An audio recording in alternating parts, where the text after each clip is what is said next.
বৃহস্পতিবার রাত থেকে টানা ভারী বৃষ্টি ও উজানের ঢলে সীমান্তবর্তী জেলা শেরপুরের সবকটা নদীর পানি বিপদসীমার উপর দিয়ে প্রবাহিত হচ্ছে। কোনো কোনো নদীর একাধিক স্থানে বাঁধ ভেঙে আশপাশের গ্রাম প্লাবিত হয়েছে।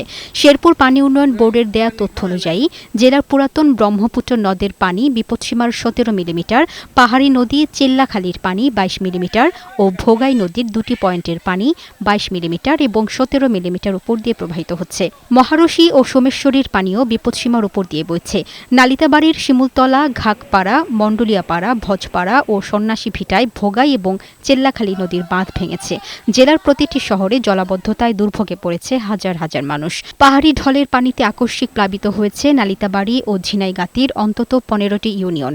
নাকুগাঁও স্থলবন্দর মহাসড়ক সহ জেলার অন্তত ১০টি প্রধান প্রধান সড়কের যোগাযোগ বিচ্ছিন্ন হয়ে গেছে। তলিয়ে গেছে শত শত একর জমির উঠতি আমন ফসল। বৃষ্টির পানি, বন্যার পানি আইসা বাড়ি ঘর, গরু ছাগল, হাঁস মুরগি সব চাউল ডাউল যা আছে সব পয়সা গেছে গা।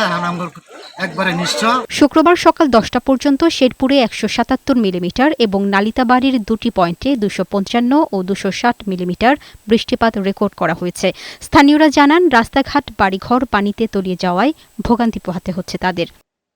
টানা বৃষ্টিতে টাঙ্গাইল শহরের অনেক রাস্তাঘাট পানিতে তলিয়ে গেছে। গেল ১২ ঘণ্টায় ২০২ মিলিমিটার বৃষ্টিপাত রেকর্ড করেছে স্থানীয় আবহাওয়া অফিস। শুক্রবার সকাল থেকে পটুয়াখালীতে গুড়ি গুড়ি বৃষ্টিপাত হচ্ছে। এতে ভোগান্তিতে পড়েছে খেটে খাওয়া মানুষ। বৃষ্টি হচ্ছে দেশের আরও কয়েকটি স্থানে।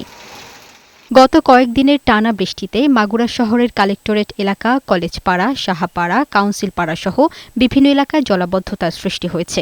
অবিরাম বৃষ্টিতে শ্রমজীবী মানুষদের চরম দুর্ভোগ পোহাতে হচ্ছে। এদিকে বন্যার পানি কমলেও ভোগান্তি কমেনি লালমনিরহাটে। তিস্তা নদীর বিভিন্ন এলাকায় দেখা দিয়েছে নদী ভাঙন। গত কয়েকদিনে রাজপুর, খুনিয়াগাছ, হরিণচড়া সহ তিস্তার ১০টি পয়েন্টে ভাঙন বাড়ছে। ভাঙনে বিলীন হচ্ছে বসতভিটা সহ নানা স্থাপনা। আবহাওয়া অফিস জানিয়েছে, মৌসুমী বায়ু সক্রিয় থাকায় ঢাকাসহ সারা দেশে বৃষ্টি হবে আরও ২ থেকে ৩ দিন। ঢাকাসহ ৪টি বিভাগে ভারী বৃষ্টি হতে পারে।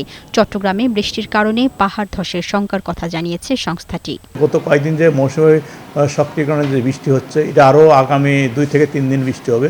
তবে কিছু অঞ্চল বৃষ্টি কমে গেছে, দেশের দক্ষিণ অঞ্চল এবং দেশের উত্তর পূর্ব অঞ্চল এবং উত্তর পশ্চিম অঞ্চল বৃষ্টিটা কিছুটা বেড়ে গেছে। ডেস্ক রিপোর্ট, বৈশাখী সংবাদ।